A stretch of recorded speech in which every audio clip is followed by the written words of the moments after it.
Kako lahko občina s sodelovanjem prebivalcev oblikuje novo storitev, ki izboljša mobilnost, zmanjša emisije in povezuje skupnost?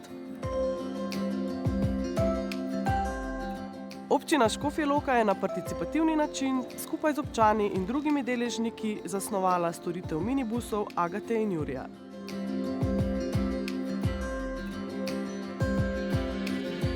Začeli smo jeseni leta 2019. Občina Škofja Loka je bila izbrana v Dovolj za vse program podpore trajnostnega upravljanja zverju, ki ga izvajamo v okoljski organizaciji Fokus. Trajnostna mobilnost je bila v občini že prepoznana kot ključna usmeritev, zato je bilo smiselno graditi na tem področju. Najprej smo izvedli splošno delavnico z občani, na kateri smo preverili njihovo mnenje in potrebe na področju mobilnosti. Na podlagi rezultatov smo se odločili nadaljevati s pobudo za uvedbo minibusa v peš coni v središču Škofje Loke. Občina se je kmalu zatem prijavila na razpis Ekosklada za subvencijo 2 električnih minibusov. Odločitev o trasi, urniku voženj ter povezavah z drugimi prevozi smo oblikovali skupaj z občani in predstavniki ustanov, ki najbolj poznajo potrebe ranljivih skupin, kot so starejši in ljudje z oviranostmi. Vključili pa smo tudi zdravstvene in socialne ustanove. Občina je s septembrom 2021 uvedla storitev prevoza z minibusom, ki omogoča vožnjo po stalni trasi, kot tudi fleksibilni prevoz na klic na širšem območju.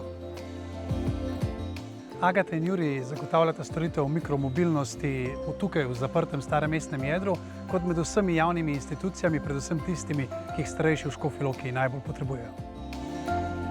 Storitev Agate in Jurij največ uporabljajo starejši. Mislim, da je center slepih tudi zelo dobro zaživel, ker lahko grejo po upravkih, po zdravstvenih domovih, po trgovinah, tako da mislim, da se je storitev zelo dobro prijela. Lahko pa rečemo tudi, da so starejši to našo uslugo sprejeli z odprtimi rokami in po njihovih izjavah je to ena boljših odločitev občine Škofja Loka, da so v pomoč pri prevozih z določene lokacije. Sploh nisem vedel, kako to izgleda in sem bil prijeten presenečen.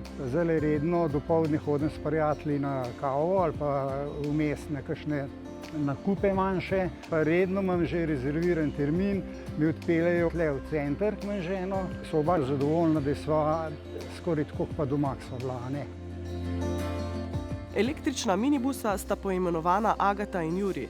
Imeni so z glasovanjem izbrali občani po knjižnih likih Tavčarjeve Visoške kronike.